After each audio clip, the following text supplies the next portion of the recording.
Let me ask you something. Do you ever feel like the financial rules are different depending on who you are? For years, Washington has operated a two-tier system. Regular investors are told to stick with the basics, while well-connected insiders get access to opportunities most people never hear about. Now, a major AI-driven build-out is creating a new income-style opportunity tied to that shift. To see what it is and how it works, visit planwithoxford.com. That's planwithoxford.com.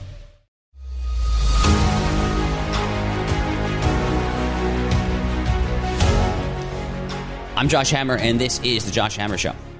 The war in Iran continues. We are now well into our second week. On the other hand, it's hard to distance this war from something that is happening behind the scenes. A clandestine war, you might say. A war on the very core of America and Western civilization.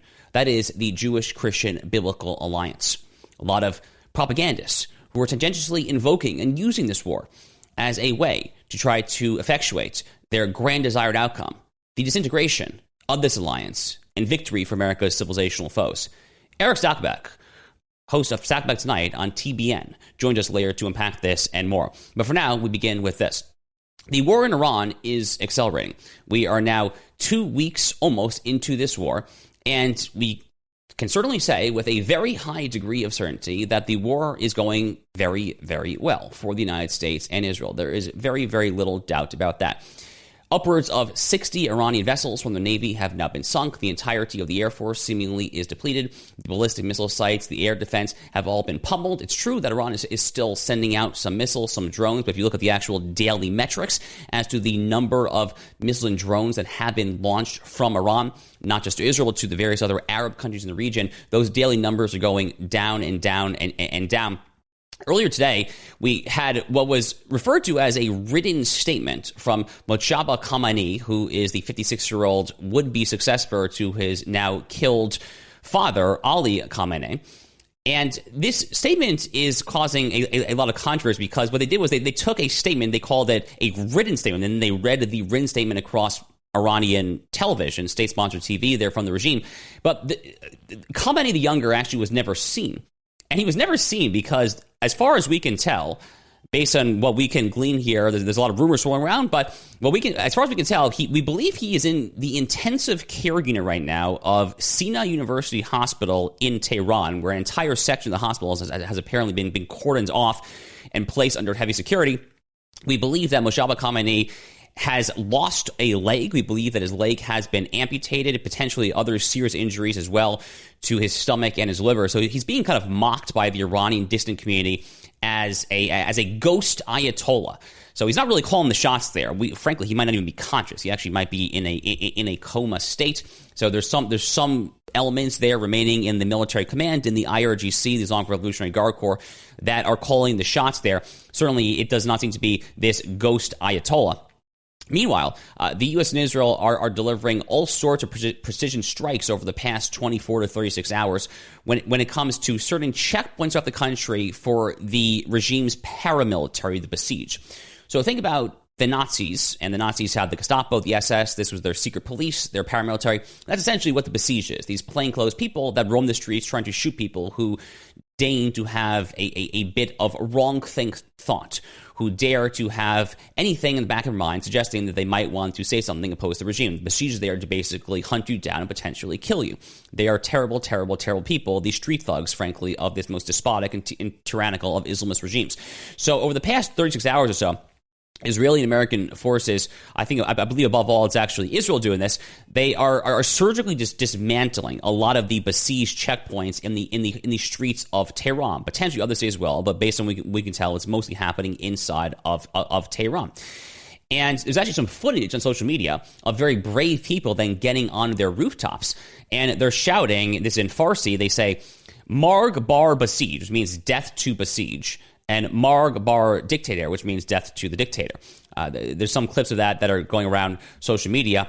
The goal here, of course, is ultimately to try to get the Iranian people in a position where they can actually rise up against the regime itself. Meanwhile, there have also been a number of strikes against Iran's bank Sepa, which is a state-run institution largely responsible for paying salaries of Iran's conventional military as well as the IRGC itself. So, for instance, the data center of the Iranian state regime-run bank Sepa was hit by a strike. So it seems that the U.S. and Israel are now essentially trying to cut off the means by which the military and the IRGC can literally be paid, that it can actually get paid money. I believe the hope here is that if you can't get a paycheck, if you're not going to get any money, maybe there is a higher chance that you will actually be inclined to take matters into your own hands and to rise up potentially against the regime itself. The energy conversation continues to play out as well.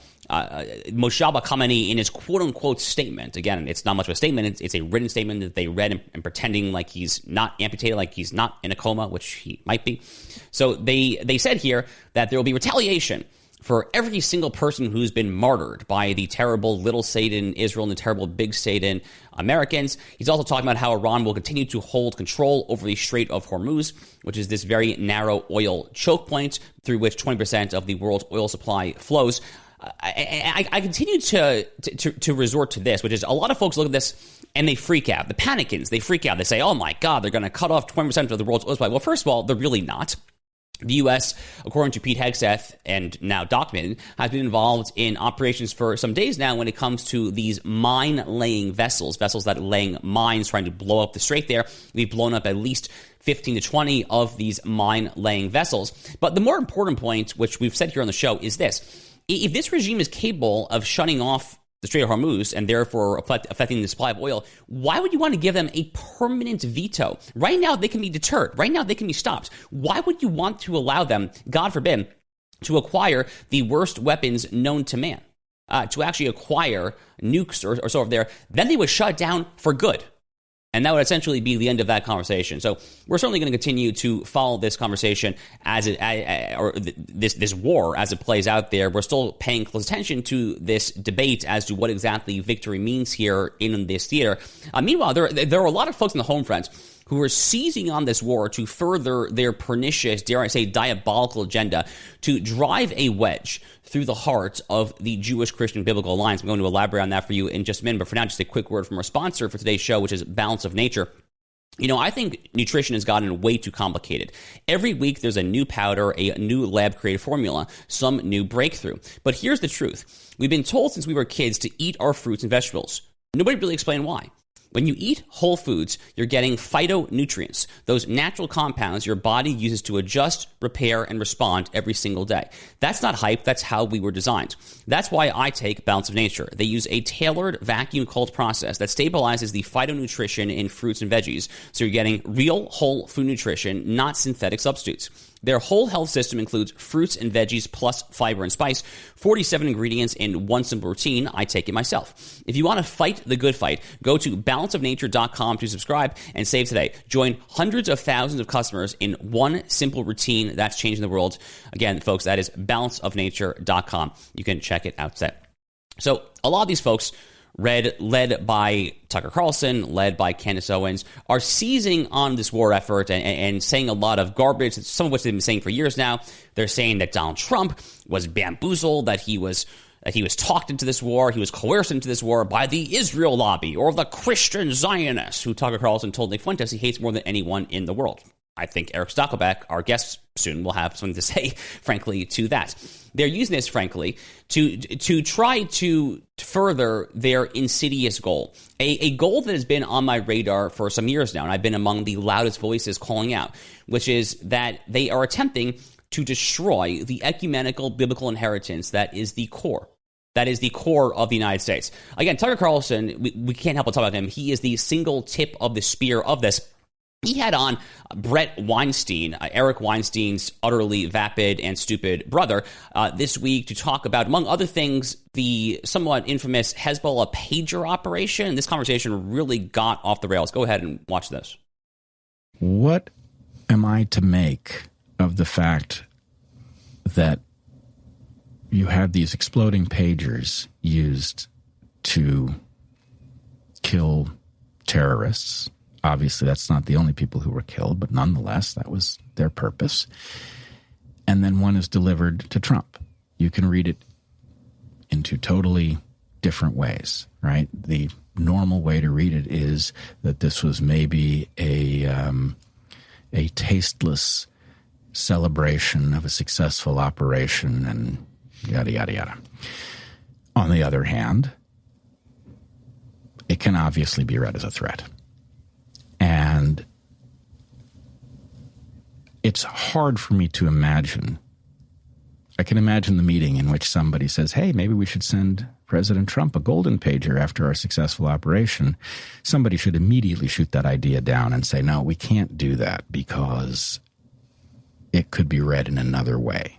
Okay, so this Looney Tunes brother of Eric Weinstein, Brett Weinstein, who was a behavioral psychologist and a second-rate one at that, at arguably the nation's single most left-wing university in Washington State there, a guy who is now doing his whole amateur cosplay routine in evolutionary psychology, trying just to evolutionarily survive, it would seem, in today's deeply fraught climate. Good luck with that, bro, with your last name Weinstein. I'm not sure that Tucker's podcast audience will necessarily save you from what they horrifically perhaps even intend to do. But anyway, I digress. There's this whole sustained operation. I mean, Brett Weinstein there ludicrously saying that with the golden pager that Netanyahu delivered to Trump as a gift last year, ludicrously suggesting that Netanyahu was sending a message, a message kind of like Luca Brasi with the fish. He sleeps with the fishes back in The Godfather there. These are lies. These are horrific, destructive lies that are being told with impunity. They're not paying a price for it. If anything, unfortunately, some of the ratings of these shows, the downloads, the clicks, are not going down. Sometimes they're actually even going up. But what they're really trying to do, folks, it's the Jews here, there, and everywhere are a stepping stone. They're a proxy for objective morality, for the difference between truth and fiction, between right and wrong. That's what monotheism is. That's what the people of the book have always represented. So this is an attack on that. It's an attack on what built America, what sustained America, all that we hold dear. They must be defeated, and they are seizing on this war to try to drive that wedge further, and we're not going to allow it to happen. You guys can take this effort, and you can shove it in a place that I will not describe. You can probably imagine where I am going with that. Well, we're going to bring on a great guest for you folks to unpack this and much more. Erick Stakelbeck, host of Stakelbeck Tonight on Trinity Broadcast Network, joins us after a very short commercial break. Stay with us. Erick Stakelbeck joins us on the other side. Gold and silver recently soared to record highs, then pulled back. So are precious metals still a good buy? Many Wall Street experts predict higher prices ahead. Why? Because we still have trillions in national debt, a declining dollar, and inflation that keeps shrinking our savings. Even with corrections along the way, gold remains a historical hedge for wealth protection. That's why Morgan Stanley's chief investment officer ditched the 60-40 stock and bonds portfolio and recommended up to 20% in precious metals. They're getting educated, and you should too. Call Lear Capital at 800-992-2255 for your free gold investment kit and learn how you could qualify for up to $20,000 in bonus gold. Lear Capital has over $3 billion in transactions and thousands of five-star reviews. Call 800-992-2255. That's 800-992-2255 or visit LearAlex.com.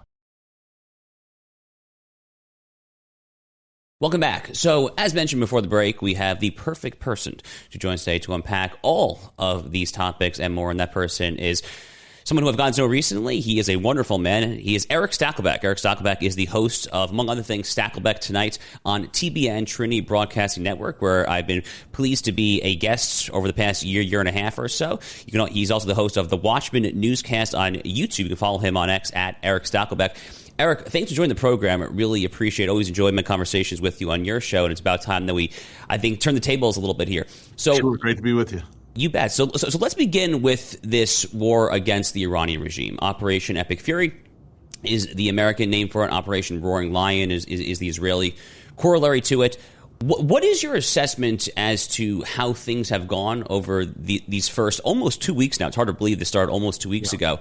And I think the even more relevant question, perhaps, Erick, is what happens now?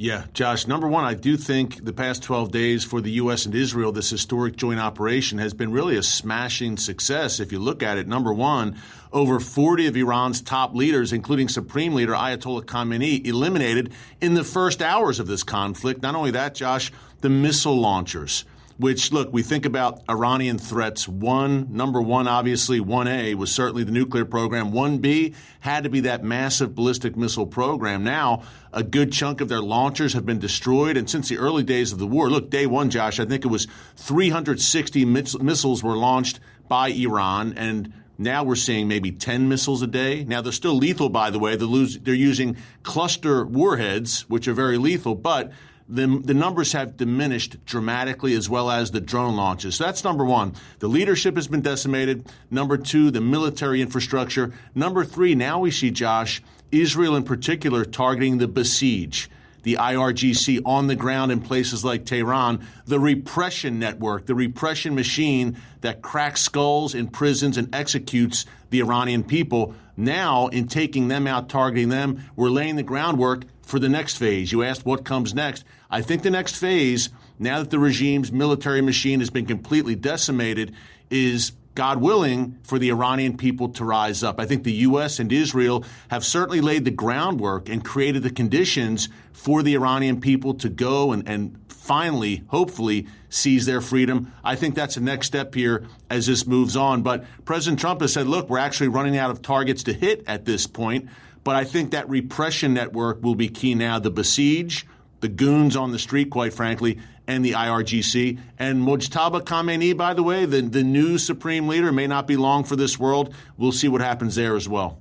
A lot of good stuff to unpack there. You can follow Erick Stakelbeck on X at Erick Stakelbeck. I'm really happy that you mentioned the besieged. This is essentially their Nazi-esque paramilitary. What the Gestapo and the SS were to the Nazis, the besieged is essentially that for the Iranian regime. And the fact that Israel in particular is now engaged in direct operations against the besieged is intended, as you say, to permit the conditions for the Iranian people to take matters into their own hands. Eric, I guess one question that I am struggling with, and I've been kind of publicly tossing back and forth on the show over the past week and a half here, is there such thing as victory if the regime is not totally replaced, if the regime is chastened, subdued, kind of the Venezuela model? You know, Delcy Rodriguez there in Venezuela is basically this Marxist-Leninist, essentially a Hugo Chavez, Nicolas Maduro type person, but she knows that if she messes up, essentially she's going to be next, so she basically follows her marching orders there. Is that a viable scenario in Iran there, or is nothing less than the full-scale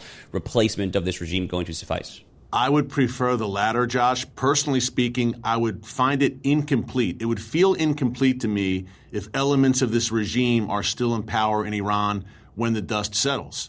But that may be an outcome here. Maybe there is a more pliable regime figure, perhaps, who will work more closely with the West, or maybe not attack Israel on a daily basis and agree to those kinds of conditions because they'll be so neutered militarily that they wouldn't be able to cause the usual havoc they have over the past half century or so.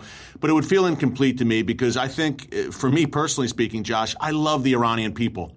No one has suffered more than the Iranian people over the last 47 years. Again, nearly half a century. It's a proud people with incredible ancient traditions. And I think the Iranian people are capable of incredible things. I dream of, look, we talk about the Abraham Accords, which, by the way, may be a byproduct of this, more Abraham Accords peace treaties when the dust settles, but a Cyrus Accord between Iran and Israel. I think there's such great potential. And looking back historically, even biblically, Josh, look, the Iranian people, the people of Persia and Israel always had a strong relationship thousands of years ago. I'd love to see that reinvigorated today, but I don't think that can happen if regime elements are still in power. It would feel incomplete to be. Now, and again, the ball is in the Iranian people's court here, and they've risen up time and time again over the past 30 years or so, but not with this kind of pronounced, strong support from the U.S. and Israel. Now they have it, and the conditions are being created, and my prayer is that they seize it. They're certainly capable, that they seize it, and the regime is cast into the ash heap of history completely where it belongs.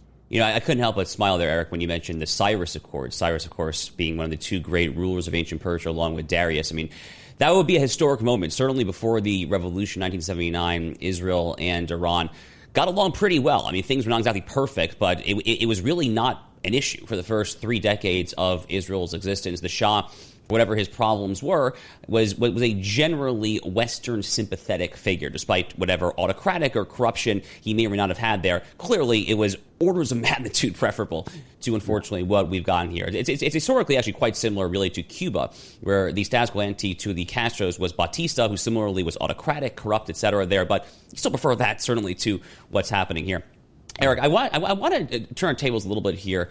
Another theme of today's show is this war on Jewish-Christian relations. And there are a lot of people that are exploiting this current war against the Iranian regime to try to drive a further wedge between American Christians and American Jews, which I just hold in the most utter contempt possible. I want to get into some of the trends here when it comes to younger evangelicals and theology in just a few minutes. But for now, why don't we just open with this?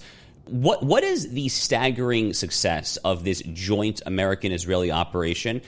Can you put that in context as to the importance of the rebuke that it serves to the people that have been casting such aspersions on this particular bilateral alliance for years now?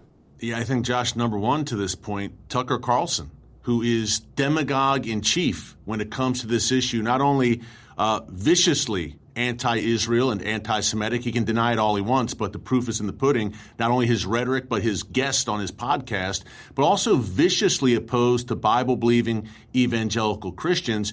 He was at the White House over the past 2 months or so 3 times, including shortly before the launch of Operation Epic Fury, and he has said he's lobbied President Trump nonstop to not strike Iran. Guess what? President Trump struck Iran. Not only did he strike Iran, he did it alongside the world's one and only Jewish state that Tucker detests so much. I can't think of a bigger rebuke to Tucker Carlson than that. So that's number one. I think number two, the Tucker Carlson wing, the isolationist wing, they thought President Trump was their guy.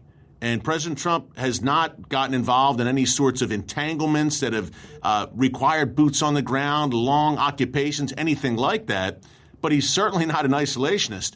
The Trump doctrine is using force when needed, swiftly, decisively, strategic goals, objectives met. You get in, you accomplish the mission, and you get out. There's not nation building. It's common sense foreign policy.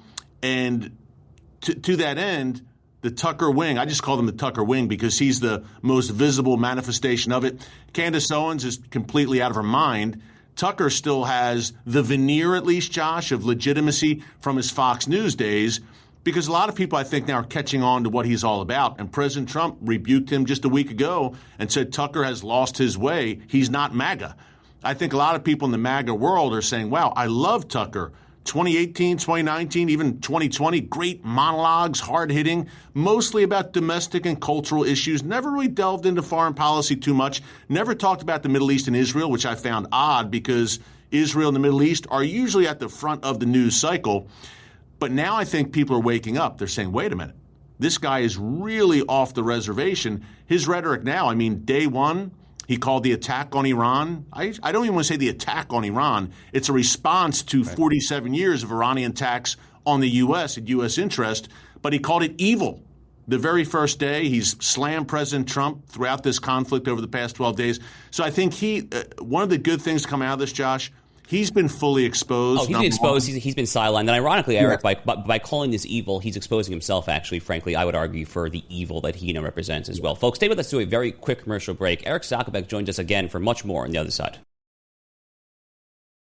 Gold and silver recently soared to record highs, then pulled back. So are precious metals still a good buy? Many Wall Street experts predict higher prices ahead. Why?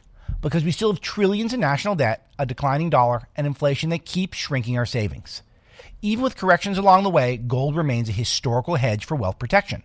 That's why Morgan Stanley's chief investment officer ditched the 60-40 stock and bonds portfolio and recommended up to 20% in precious metals.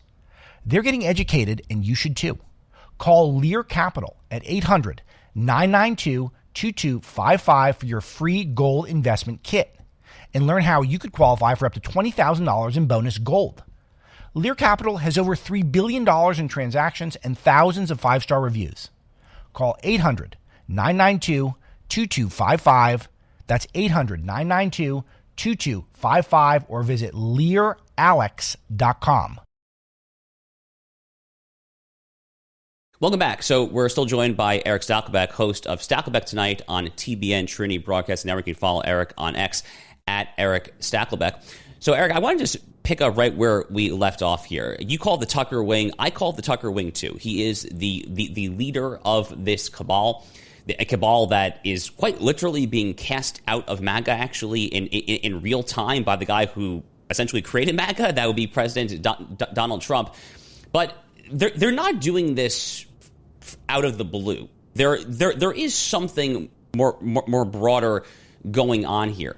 And there is something of a generational divide, Erick. I know you see some of the polls that I see as well that have been troubling.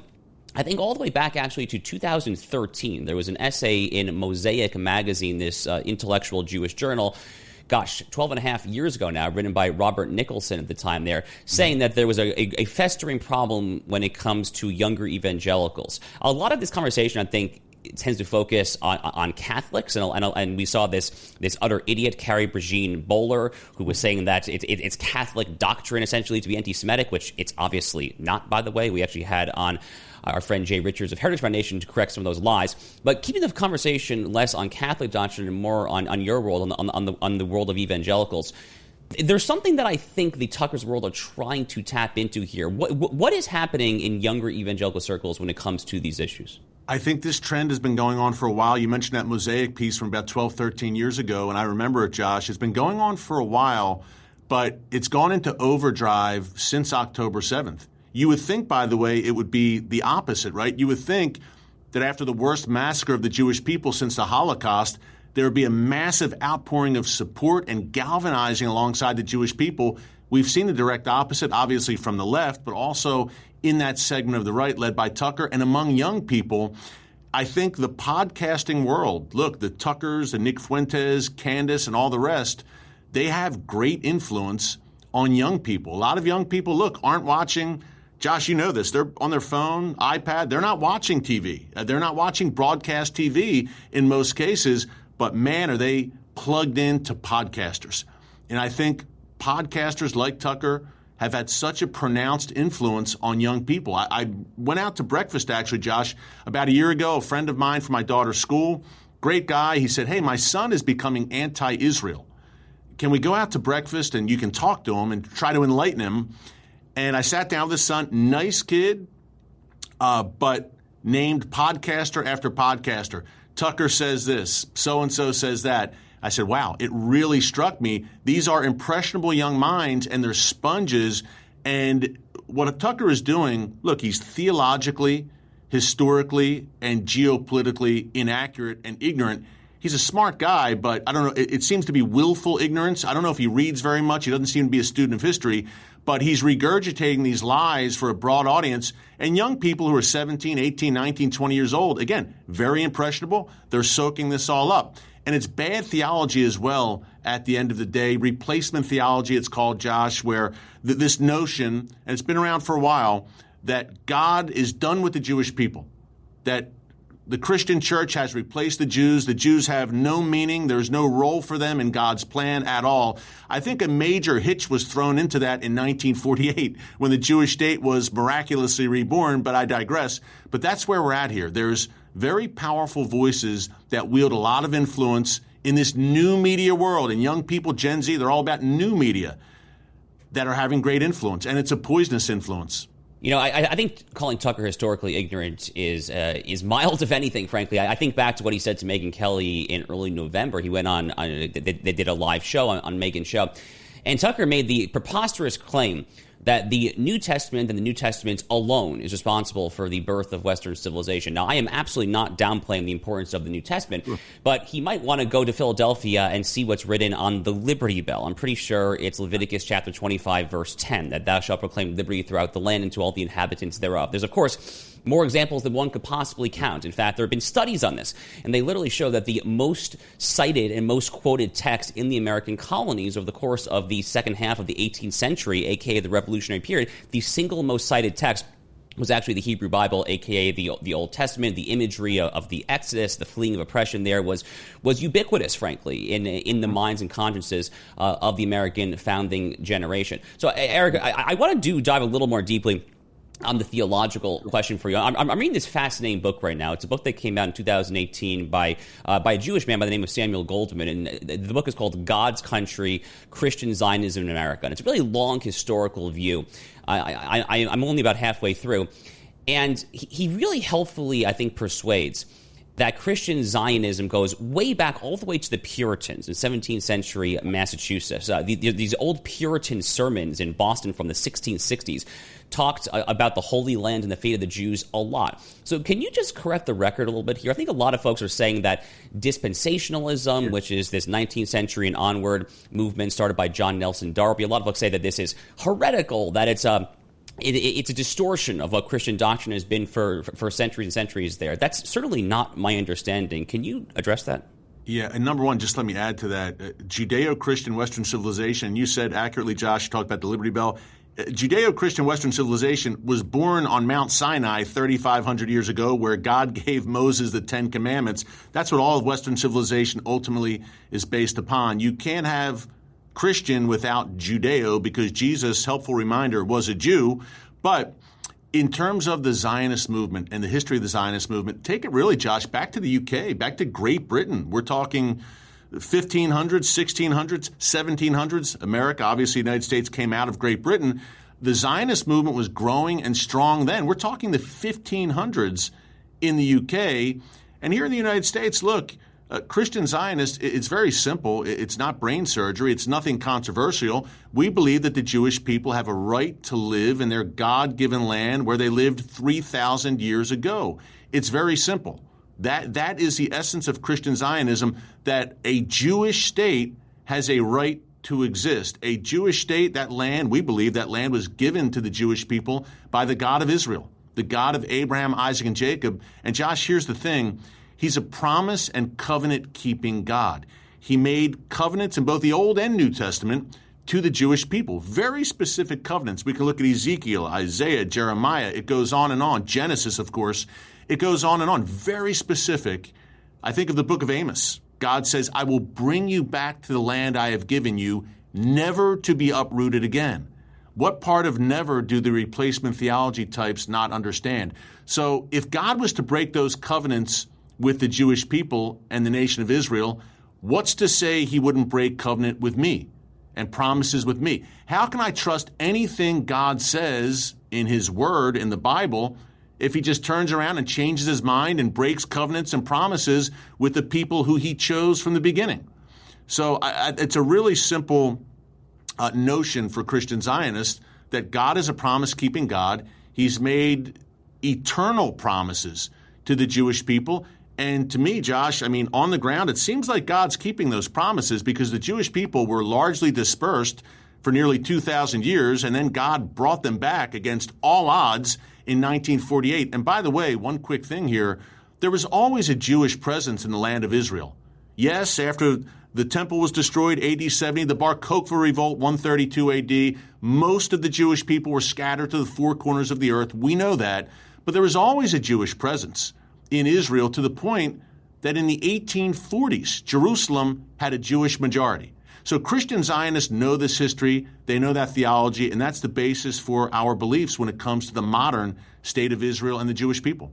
Great stuff. So much there really to unpack. You know, I've actually never heard the argument presented before in such clear terms that if God is actually going to break his promises, his covenants in the Old Testament, why wouldn't he do the same in the New Testament? That's a very compelling argument, frankly, Eric. I've not heard that presented as clearly, and I really appreciate that you presented it. Look, I mean, speaking from a Jewish perspective, we say in our morning prayers every single morning, there are, of course, various verses that we say every day.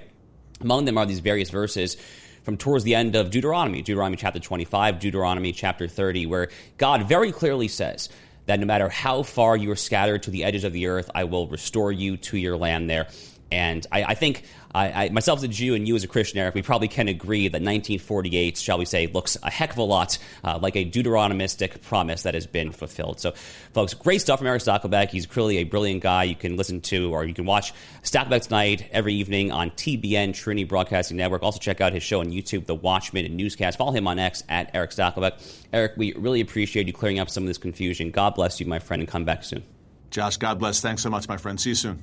Folks, stay with us through a very short commercial break. We're going to have much more to close out today's show on the other side. Gold and silver recently soared to record highs, then pulled back. So are precious metals still a good buy? Many Wall Street experts predict higher prices ahead. Why? Because we still have trillions in national debt, a declining dollar, and inflation that keeps shrinking our savings. Even with corrections along the way, gold remains a historical hedge for wealth protection.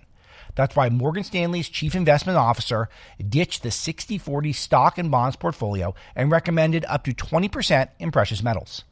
They're getting educated, and you should too. Call Lear Capital at 800-992-2255 for your free gold investment kit and learn how you could qualify for up to $20,000 in bonus gold. Lear Capital has over $3 billion in transactions and thousands of five-star reviews. Call 800-992-2255.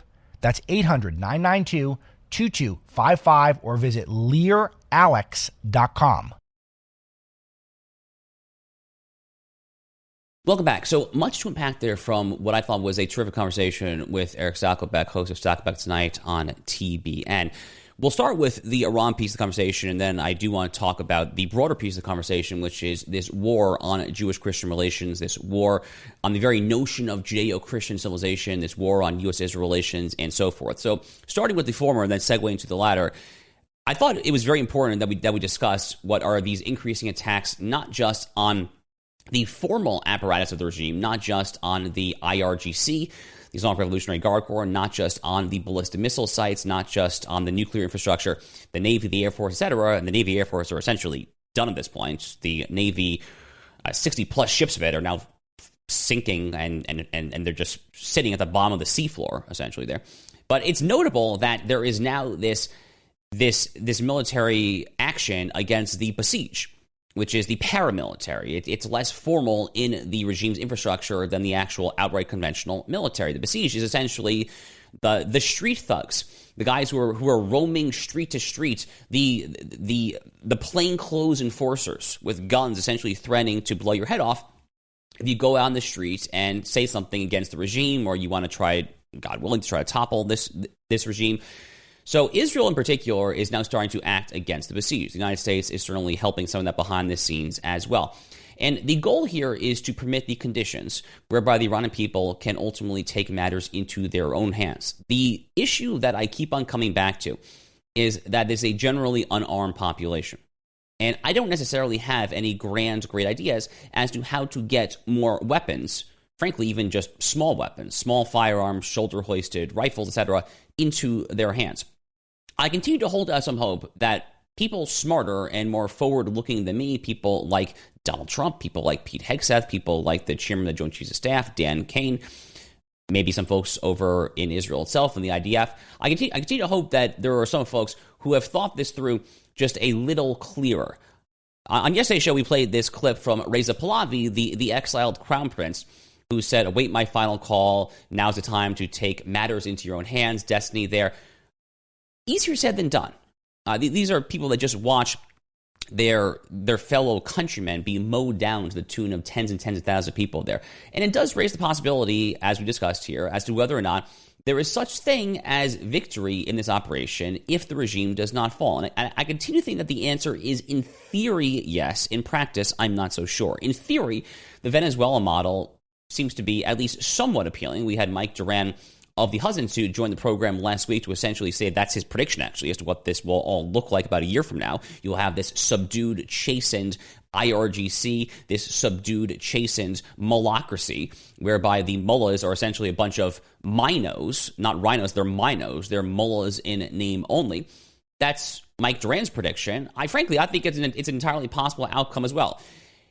Does that actually work in practice? Well, it depends if these people have even the tiniest iota of rationality in their bones. These are indeed 72 virgins in heaven aspiring Islamist jihadists. No doubt about that. They've proven that zeal over and over and over again. But if there's even the tiniest morsel of rationality between these two people's ears in the middle of their brains, then perhaps they will know in the situation that if they act out, they will be killed. Do they care? Really? I don't know. I think that is the most relevant question here. But certainly, at this point, we're all hoping, as Eric says, as Frank Gaffney said in our show this week, we're all hoping at this point for a full-scale replacement of the Iranian regime. You don't take out Ali Khamenei. You don't take out the IRGC. You don't take out any of this unless you're trying to replace the regime. Certainly, that would qualify for President Trump's criteria of unconditional surrender. No doubt about that. I also want to talk a little bit about the rest of the conversation that Erick Stakelbeck and I just had, which is this war on Judeo-Christianity, this war on Jewish-Christian relations, and more concretely, in foreign policy terms, this war on U.S.-Israel relations. There are a lot of folks that are saying that the very notion of Judeo-Christian is something of an oxymoron, that these are two religions that are in irreconcilable loggerheads with one another. And a lot of this comes from these irksome, horrible podcasters, people like Tucker Carlson, people like Candace Owens that are trying to bamboozle and gaslight young Christians in particular to essentially turn on the Jews, turn on the Hebrew Bible. You see this play out in some forms of theological heresy, actually. Tucker Carlson sounds a lot like a Marcionite, which is an ancient 2nd century Christian heresy that basically says that the God of the Old Testament is not the God of the New Testament. It's literally the first great heresy from the 2nd century. In fact, it was so heretical that Tertullian, one of the great 2nd century church fathers, wrote, I believe, 4 different books condemning it.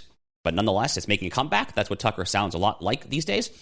But a lot of folks overthink this.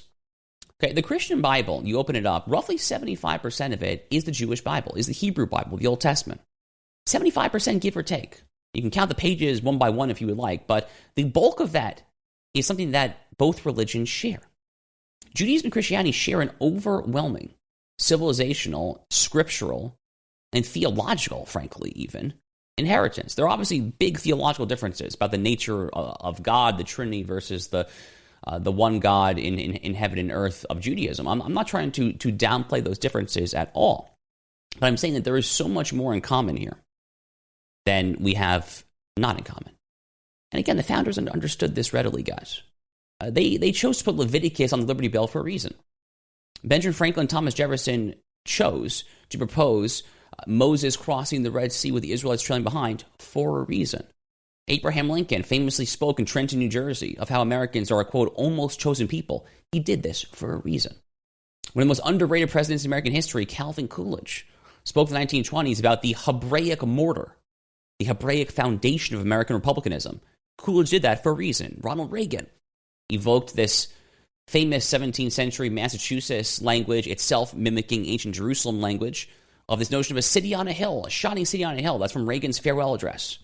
This imagery, this law, frankly, this morality, it is a core part of the American tapestry. It is who we are, and that is why the folks who are pushing for this assault, for this disintegration of this alliance, really are trying to burn this country down. That's not an exaggeration. They are trying to take out the very heart and soul of this country.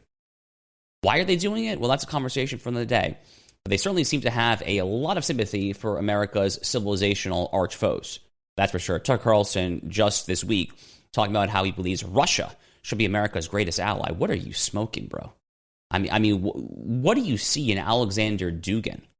This, Putin's brain, they call Dugin, the guy who hates America with his guts. What do you see in him that makes you want to cozy up to him? It's sick, twisted stuff, really. But ultimately, the good guys will prevail in the struggle. That is a story as old as time. I firmly do believe that. One final thing that I want to close on here before we wrap up today's show, a story from across the pond. Speaking of Western civilization, Western civilization has very few great heroes like Sir Winston Churchill himself. Winston Churchill, personally, on a personal note, one of my favorite figures in all of contemporary Western civilizational history. Abraham Lincoln and Churchill, pretty much the top of the pedestal, at least as far as I am concerned. which, by the way, is one of the reasons that I so aggressively started calling on Tucker Carlson, is because he started having on guests who called Churchill the lead villain of World War II, as opposed to, I don't know, that whole Hitler guy. But anyway, this new story coming out of the UK, they are replacing Winston Churchill from the official banknotes, like the actual currency, the cash, from the Bank of England. And they're replacing him with animals. They're literally replacing Sir Winston Churchill with a bunch of birds and hedgehogs. And I'm not making this up. I wish I were making it up. Trust me, I wish that this were a fake story. I wish this were a Babylon Bee headline. I am literally not making this up. There's a celebrity bird watcher quoted by GB News known as Nadim Pereira, and she sits on the Bank of England's panel of wildlife experts. Apparently, the Bank of England has a panel of wildlife experts. I really hope the Federal Reserve does not have such a panel. What a waste of taxpayer money that would be. And she's calling this move significant and overdue. Get the heck out of here. Get out of here. This is how nations die. This is how civilizations die. When you have elites that hate your country, that hate your nation, that hate your people, that hate your civilization, and they want to whitewash your history and tear it out root and branch. Winston Churchill is the greatest figure in the history of modern Britain, a man who literally saved Britain from the yoke of Nazi tyranny. That is not an exaggeration. They would be speaking German, not English, in London today were it not for Sir Winston Churchill. He is one of the great heroes in the history of England, the history of Europe, and the history of the West. You want to kill civilizations, this is what you do. Frankly, that's exactly also what the enemies of the Jewish-Christian Biblical Alliance are trying to do as well. Folks, have a great rest of your evening. We'll be right back tomorrow with a brand new show. Josh Hammer signing off. We'll see you then.